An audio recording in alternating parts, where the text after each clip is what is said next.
কৃষ্ণ শ্ৰীমন্ত শংকৰ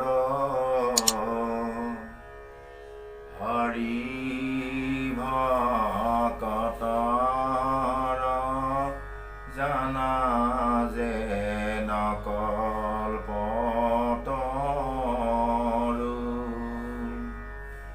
তাহান্ত বিনাই নাই নাই নাই আমাৰ পৰম গুৰু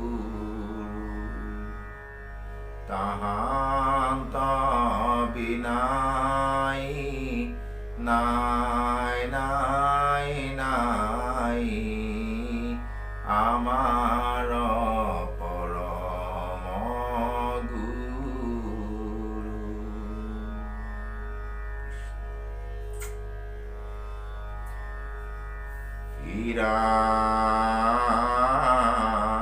ৰাম বদতি কপিল হৰি শুনা মহাসতী একবিধ মাত্ৰ কোনো নিগুণ ভকতি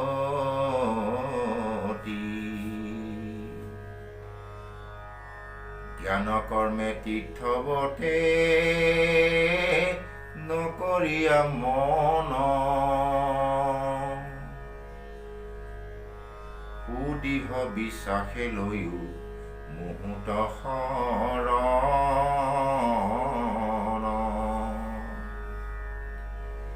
ৰাম মোৰ গুণ গণ কচ বনে তেতিখন নিষ্কামে মুহূৰ্ত যাই নিমজয় মন নিগুণ ভকতিয়েহি কহিলো বুজাই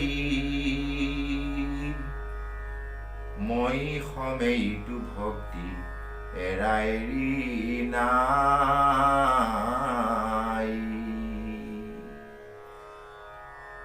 কৃষ্ণ প্ৰভুসকল তথা আই মাতৃসকল, আমি মহাপাপী আপোনাৰ খবৰ চৰণৰ দাসৰো দাসে এই শিৰোমণি ভাগৱত পাঠ আৰু প্ৰবচন অনুষ্ঠানটি ভালেমান দিন বিৰতিৰ পাছত পুনৰ আপোনালোকৰ মাজলৈ আমি আহিছোঁ আপোনাৰ খবৰ চৰণ পদ্ম ধূলা পাবৰ মানসেৰে।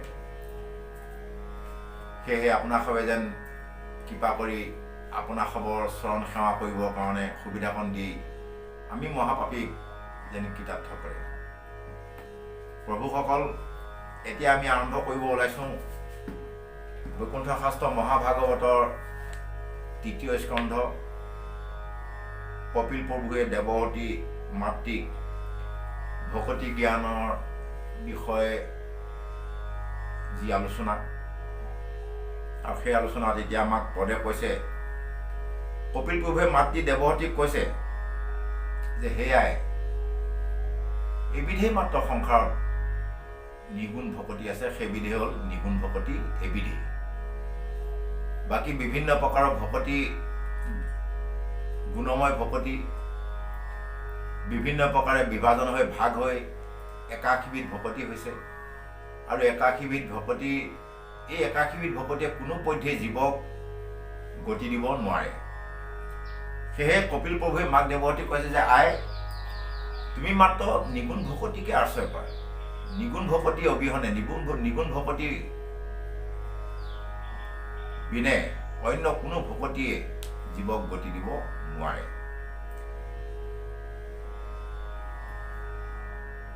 ৰাম যেন গংগা জল সমুদ্ৰত যাই পৰে, নিগুণ ভকতিয়েহি কহিলো বুজাই। মোৰ ভক্ত সব পুনু নিষ্কাম হুয়, ই কথা নিশ্চয় মাও উনি উনি নয় শালুক্য সামীপ্য মূৰ সাৰূপ্যৰ সাজুৰ্য সহিতে মুখ্য পাঞ্চৰুচি কৰ মোৰ সেৱা বিনে আক কদাপি বৈষ্ণৱে মই যাচি দেওঁ যদি তথাপি নলয়।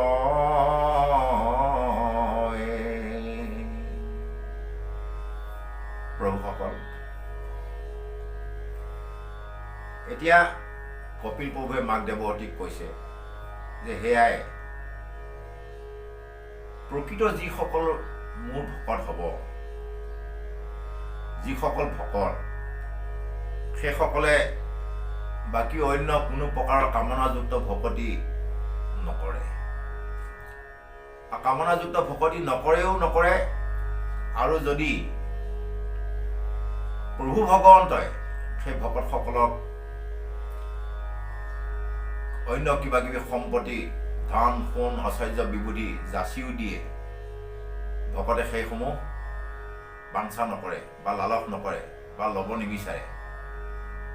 ভকতে একমাত্ৰ ভগৱন্তৰ চৰণত ভকতি কৰাটোহে বাঞ্ছা কৰে বা ভকতি কৰিবহে বিচাৰে প্ৰকৃত ভকতে। এইটোকো কৈছে যে 5 বিধ মুকুতি আছে, শালুক্য সাজুৰ্য সাৰূপ্য সমীপ্য আৰু লীন মুকুতি বা নিৰ্বাণ মুকুতি। ভকতে সেই 5 বিধ মুকুতিকো বাঞ্ছা নকৰে। ভকতে সেই 5 বিধ মুকুতিকো বাঞ্ছা নকৰে। একমাত্ৰ ভকতে প্ৰভু ভগৱন্তৰ চৰণত ভকতি কৰিব পৰাটোহে বিচাৰে। এনেভাৱে কপিল প্ৰভুৱে মাক দেৱতীক ভক্তিৰ লক্ষণৰ বিষয়ে, ভকতৰ লক্ষণৰ বিষয়ে বুজাই আছে। কৃষ্ণ ৰাম যদি বোলা তেবে তাৰা ভজে কি কাৰণ, ইহাৰ উত্তৰ তেবে শুনায়ে কমন,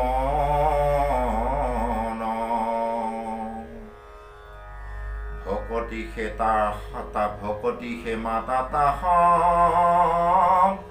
বাৰ মহাফল, তাত বিনে আন সবে দেশে অকুশল, ৰাম জুনু বোলা ব্ৰহ্ম প্ৰাপ্তি ফল কৰি কয়, শুনিও কমাপ্তি তেৱে ইহাৰ নিৰ্ণয়, মুক্তি পুনু ভকতিৰ প্ৰাসংগিক মাত্ৰ, ভকতি কৰন্তে মুকু তীৰ হুৱে পাত্ৰ।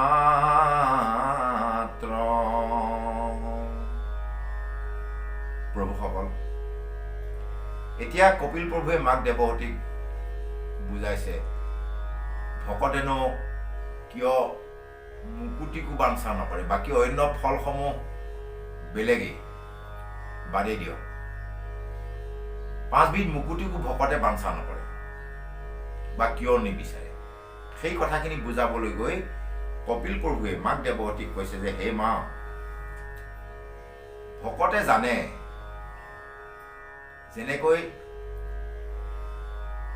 গংগা, যমুনা, সৰস্বতী, গোদাবৰী, কাবেৰী, ব্ৰহ্মপুত্ৰ বিভিন্ন ধৰণৰ নদ নদীসমূহ যিমানে আমি বাধা কৰিব নিবিচাৰোঁ, ৰোধ নকৰোঁ, কোনেও সেইসমূহক সাগৰৰ অভিমুখে ৰাওনা হোৱা ৰোধ কৰিব কোনো নোৱাৰে। সেয়ে ভকতে জানে তেওঁ যদি প্ৰভু ভগৱন্তৰ চৰণত ভকতি কৰে, ভকতি প্ৰাপ্ত হ'বই বা ভগৱন্তৰ প্ৰাপ্তি হ'বই। গতিকে কোনো প্ৰকাৰেই কোনো কাৰণতেই তেওঁ অন্য মতিচ্ছন্ন বা মতিভ্ৰম পথভ্ৰষ্ট ভকতিত পথভ্ৰষ্ট কেতিয়াও নহয়।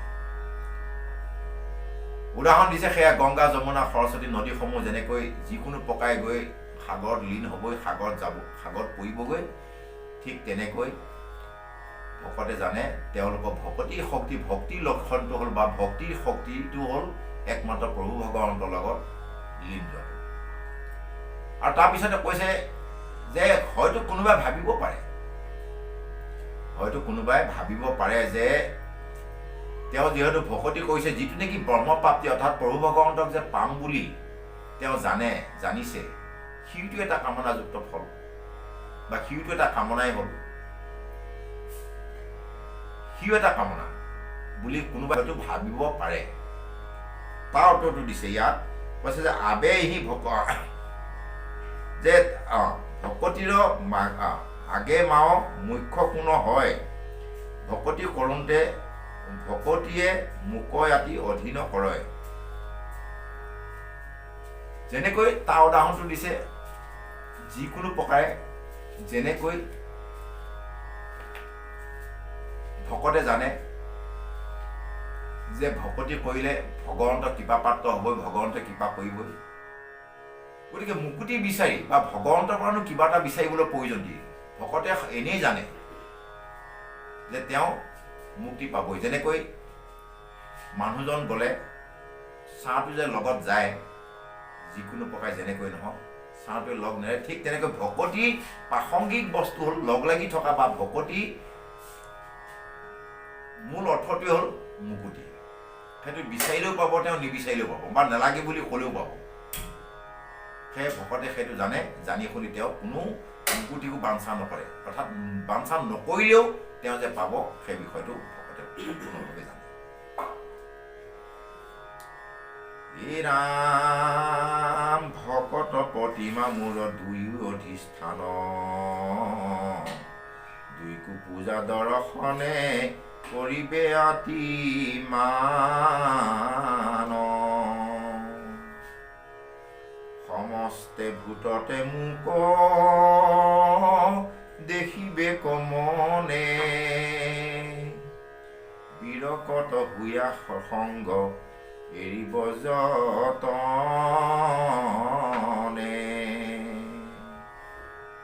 সমানত মৈত্ৰী উত্তমত শতকাৰ, দৰিদ্ৰত দয়া কৰি বেক বাৰম্বাৰ,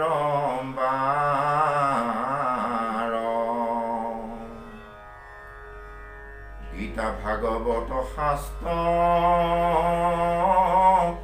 কৰিবে শ্ৰৱণ, সাধু সংগে মুগ্ৰ নাম কৰিবে কীৰ্তন।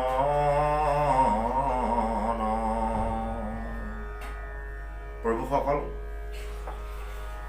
এতিয়া কপিল প্ৰভুৱে কৈছে ভকতি কৰা বা ভকতৰ যিটো প্ৰণালী নিয়ম, আমি কেনেভাৱেনো ভকতি কৰিব লাগে প্ৰভু ভগৱন্ত।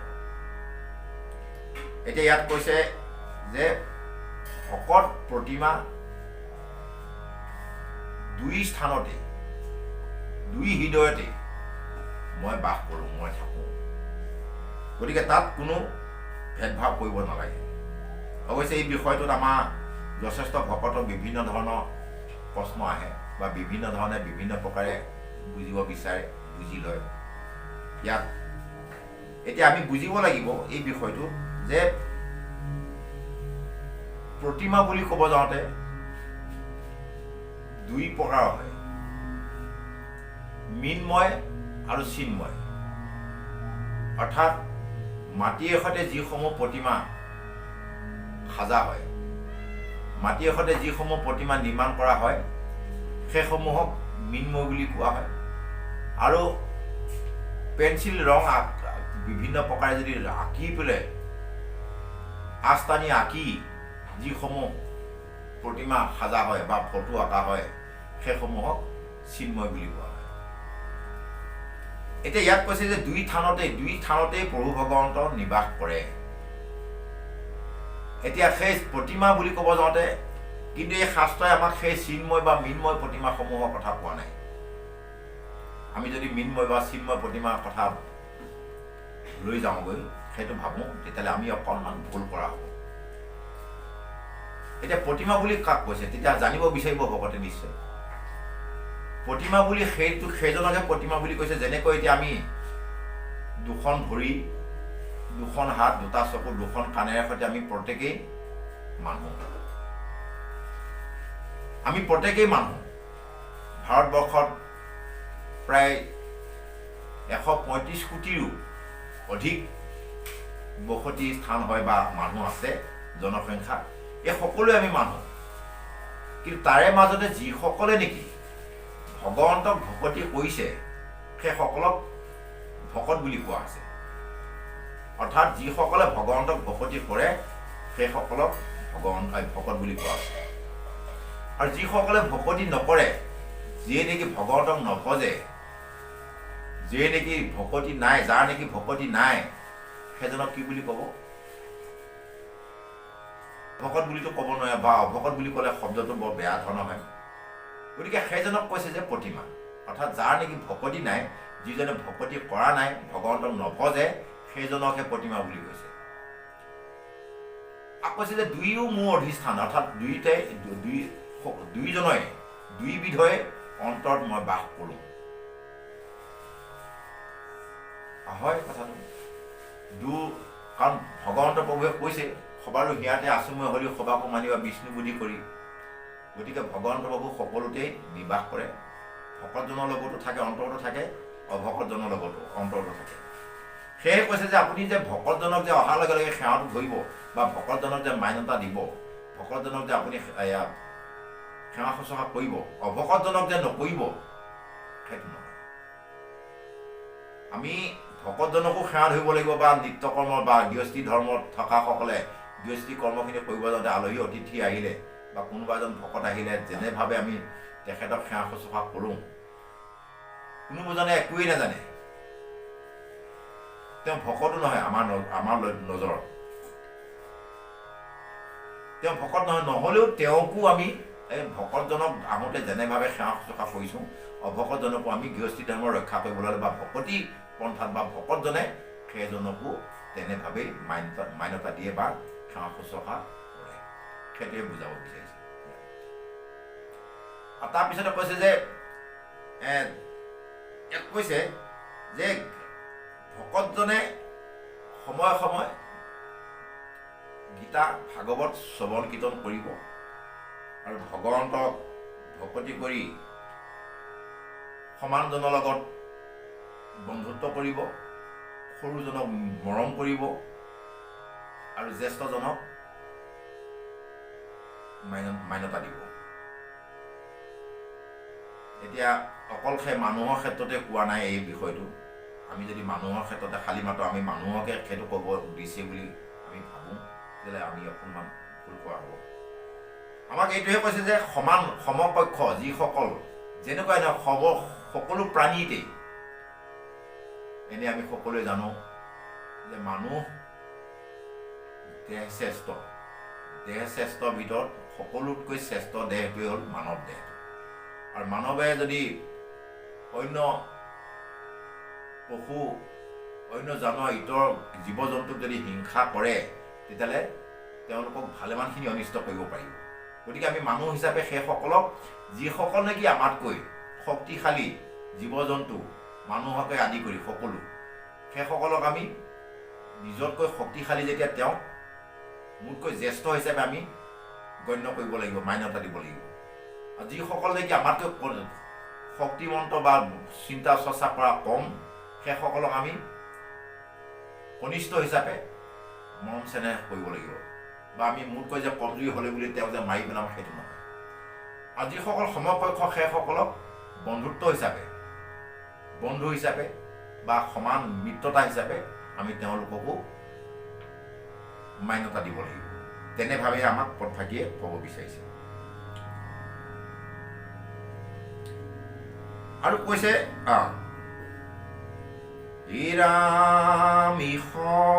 সাধু ইষব সাধন যিটো কৰিলে আশ্ৰয়,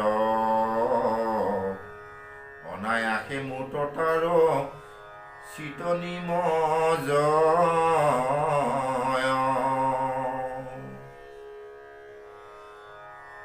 পুষ্পৰ সুখ্যান যেন প্ৰৱেশে নাখাত, প্ৰেমতে যোগী ৰচিত প্ৰৱেশে আমাত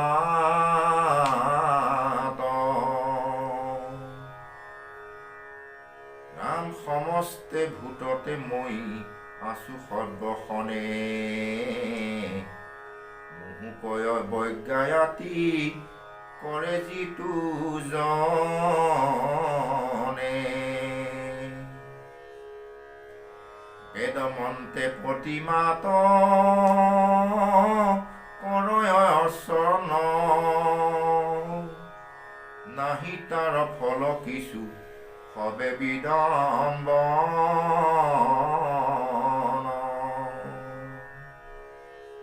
প্ৰভুসকল এতিয়া কপিল প্ৰভুৱে মাক দেৱহতীক কৈছে যে হে আই যে এই এনেভাৱে আগত যিখিনি সাধনৰ কথা আমি দাঙি ধৰিছোঁ বা কৈ আহিছোঁ সেই সাধনসমূহ কৰি যিসকল ভকতে পূৰ্ণাংগভাৱে মোৰ চৰণত ভকতি কৰে তেওঁ অনায়াসে খুব সহজতে গৈ মোৰ লগত অন্ত সময়ত অৰ্থাৎ এই পঞ্চভৌতিক দেহটো ত্যাগ কৰাৰ পাছত মোতে গৈ লীন হয়। এয়া বৈকুণ্ঠ শাস্ত্ৰ মহাভাগৱতৰ পদৰ আমাক সিদ্ধান্ত দিছে। তাৰপিছতে কৈছে যে যেনেকৈ উদাহৰণ দিছে, যেনেকৈ ক'ৰবাত যদি এজোপা ফুল ফুলি আছে বা ফুলজোপা ফুলি সুন্দৰভাৱে সুগন্ধ ওলাই আছে আৰু সেই সুগন্ধ যেনেকৈ আমাৰ নাকত আহি প্ৰৱেশ কৰে সহজতেই, ঠিক তেনেকৈ যিসকল যোগী মহাভকত সেইসকলেও গৈ ভগৱন্তৰ অন্তৰত বা ভগৱন্তৰ আত্মাত ভগৱন্তত গৈ সহজভাৱে লীন হয়। তাৰপিছতে কৈছে যে সেয়াই মই সকলো ভূতৰ সকলো আত্মাতে বাস কৰোঁ, সমস্ত ভূততে মই আছো সৰ্বক্ষণে মুহুক অৱজ্ঞা আদি কৰে যিটো জনে।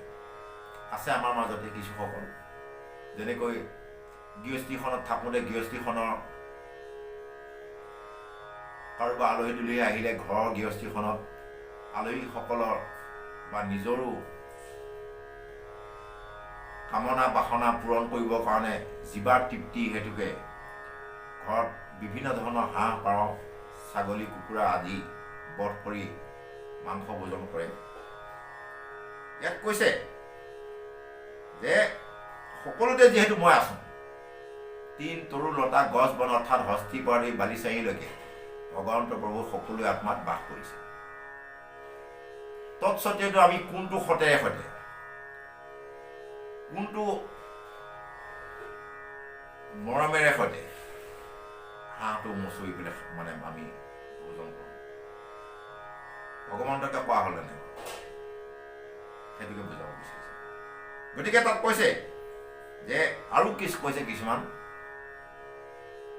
বহু ঠাইত দেখা যায় বহুসকল ভকতে বেদ মন্ত্ৰেৰে সৈতে প্ৰতিমাত এই মৃন্ময় যি নেকি মৃন্ময় প্ৰতিমাৰ সন্মুখত বিভিন্ন ধৰণৰ মন্ত্ৰ তন্ত্ৰৰ সৈতে বিভিন্ন ধৰণৰ হাঁহ কুকুৰা ছাগলী পাৱৰ বলি দিয়ে।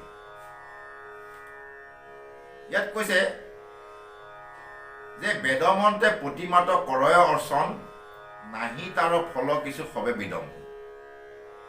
প্ৰভুসকল যেনেকৈ বেদমন্ত্ৰৰ সৈতে যি কৰি তাত অৰ্চন নকৰক প্ৰভু ভগৱন্ত আত্মা ৰূপে সকলোতে বসতি কৰিছে যেতিয়া এই বলি বিধান ক্ষেত্ৰত, অৰ্থাৎ মুঠতে বলি বিধানে নহয়, আমি গৃহস্থী ঘৰতো বা আমাৰ জীৱাৰ তৃপ্তিৰ কাৰণেও বধ কৰা পশুসকলক বধ কৰোঁ যে আমি নিৰীহ প্ৰাণীসমূহক,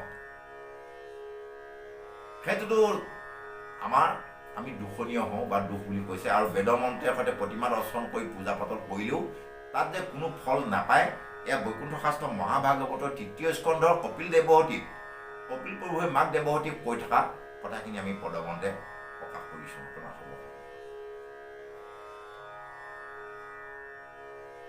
হে ৰাম প্ৰাণীকৈ উপেক্ষা কৰি পূজে মোৰ সমতি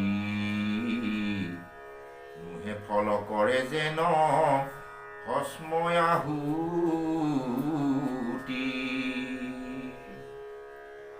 পৰ শৰীৰত মোক বিদ্বেষ কৰয় যদি পূজে তভু তাৰ চিত শান্ত নয়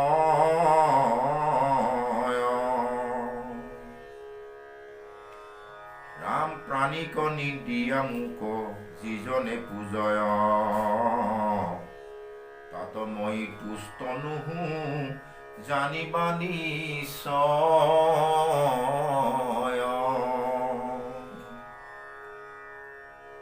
অৱজ্ঞায় উপেক্ষা দেশ নিন্দা পৰিহৰি তেবে মোক পুজিবে ভক্তি ভাৱ কৰি প্ৰভুসকল তথা মাতৃ-সৱ এতিয়া ইয়াত খুব তাৎপৰ্যমূলক কেইটামান বিষয়ে আমাৰ মাজত বৈকুণ্ঠ শাস্ত্ৰ মহাভাগৱতে প্ৰকাশ কৰিছে। এই বিষয়সমূহ আমি ক'ব বিচৰা নাই যে আপোনালোকে নাজানে বা আপোনালোকে বুজি পোৱা নাই। আমি আপোনালোকক বুজাবও আমাৰ সাধ্য নাই আৰু ক'বৰ কাৰণেও অধিকাৰ নাই। কিন্তু আমি ভাগৱত ভাগী যিহেতু ধাৰাবাহিক চেনেল শিৰোমণি ভাগৱত পাঠ আৰু প্ৰবচন অনুষ্ঠানত ভাগৱতৰ মাধ্যমেৰে পদৰ মাধ্যমেৰে আহিছে, আমি আপোনালোকৰ সন্মুখত প্ৰকাশহে কৰিছোঁ। বাকী বিষয়সমূহ আপোনাৰ এতিয়া ইয়াত কৈছে যে যিসকলে নিৰীহ প্ৰাণীবোৰক উপেক্ষা কৰি অৱহেলা কৰি বিভিন্ন প্ৰকাৰে সেইসমূহক বলি বিধান কৰে বা মাংস ভোজন কৰি নিজৰ তৃপ্তি জীৱাৰ তৃপ্তি পলুৱাই, সেইসমূহক কৈছে যে কোনোপধ্যেই তাত ফল নধৰে। আৰু কৈছে যে যেনেকৈ দপদপকৈ জ্বলি থকা জুইকুৰাত বহুত দামী ঘিউখিনি আনি তাত ঢালি দিলে যেনেকৈ কোনো ফল নধৰে, খালী মাত্ৰ মানে অপচয় ধন টকা পইচা বা ঘিউখিনিয়ে ধ্বংস কৰা অপচয় কৰা হয়, সেই তেনেধৰণে এটা উদাহৰণ দিছে। আৰু কৈছে যে যিসকলে নিজৰ আত্মাৰ তৃপ্তি বা আত্মাৰ শান্তি বা পৰিয়ালবৰ্গৰ শান্তি, যেনেকৈ এতিয়া বহুতে ভাবে যে দুৰ্গা পূজাত এটা ছাগলী বলি দিলে ঘৰখনৰ শান্তি সুস্থ হ'ব, অপায় অমংগল দূৰ হ'ব। ইয়াত কৈছে যে পৰ শৰীৰত মোক বিদ্বেষ কৰয় যদি পূজে তভু তাৰ চিত শান্ত নয়। যিমানে সেইসকলে বা আমিবিলাকে পূজা পাতল কৰি ছাগলী হাঁহ কুকুৰা বলি নিদিলোঁ, মনৰ কিন্তু শান্তি নাহে, মন অশান্তিতেই কটাবলগীয়া হয়। সেইসকলে কোনোদিনাখনে দৃঢ় সংকল্প নহয়, শান্তি নহয় তেওঁলোকে। তাৰপিছতে কৈছে নিৰীহ প্ৰাণীসমূহক হিংসা কৰি যদি মোক পূজা কৰে বা মোক সন্তোষ কৰিব চেষ্টা কৰে, সেইটো একেবাৰেই মিছা কথা, কোনোপধ্যেই নহয়। মই কোনোপধ্যেই তাত সন্তোষ নহওঁ বুলি বৈকুণ্ঠ শাস্ত্ৰ মহাভাগৱতৰ পদৰ আমাক প্ৰকাশ কৰিছে। এতিয়া কেনেকৈ সন্তোষ হ'ব প্ৰভু ভগৱন্তই, সেই বিষয়খিনি ইয়াত শেষত কৈছে আমাক। অৱজ্ঞা উপেক্ষা দেশ নিদ্ৰা পৰিহৰি তেবে মোক পুজিবেক ভক্তি ভাৱ কৰি। প্ৰভুসকল, যে উপেক্ষা নিন্দা বাসনা হিংসা ক্ৰোধ সেইসমূহ ত্যাগ কৰি যিসকলে কায় মন বাক্য এক কৰি ভগৱন্তৰ চৰণত কোনো কামনাযুক্ত নোহোৱাকৈ বিনা স্বাৰ্থত কোনো স্বাৰ্থ লিপ্ত নোহোৱাকৈ ভগৱন্তক পুজিব, সেই তেনেধৰণৰ ভকতিতহে বা তেনেধৰণে পূজা ভগৱন্তক চৰণত সেৱা পূজা কৰিলেহে ভগৱন্ত তুষ্ট হয় বুলি আমাক বৈকুণ্ঠ শাস্ত্ৰ মহাভাগৱতে প্ৰকাশ কৰিছে। প্ৰভুসকল, এতিয়া আমি আপোনাসৱৰ সন্মুখত এয়া বৈকুণ্ঠ শাস্ত্ৰ মহাভাগৱতৰ কপিল প্ৰভুৱে মাক দেৱতীক কৈ থকা ভক্তি লক্ষণ বৰ্ণনত আজি আমাৰ পাঠটি ভিডিঅ'টি প্ৰস্তুত কৰা হৈছে। সেয়েহে আমি পাঠ কৰা বা প্ৰবচন ব্যাখ্যা কৰাৰ ক্ষেত্ৰত বিভিন্ন প্ৰকাৰে বহুখিনি ভুল ত্ৰুটি আহিছে। সৰ্বভুলৰ মৰিখনৰ হেতু আপোনাসৱক সবাৰ চৰণত কৰজোৰে প্ৰাৰ্থনা জনাই আজি আমাৰ ভিডিঅ'টি ইমানতে আমি বিৰাম দিব বিচাৰিছোঁ। আমি সবাৰ চৰণত আমাৰ চেনেলটি যেন ছাবস্ক্ৰাইব কৰে আৰু লাইক কমেণ্ট দিয়ে, তাৰ বাবে অনুৰোধ জনাই আমি সবাৰ চৰণত সেৱা জনাই আজি ভিডিঅ'টি সামৰণি মাৰিছোঁ। কৃষ্ণ।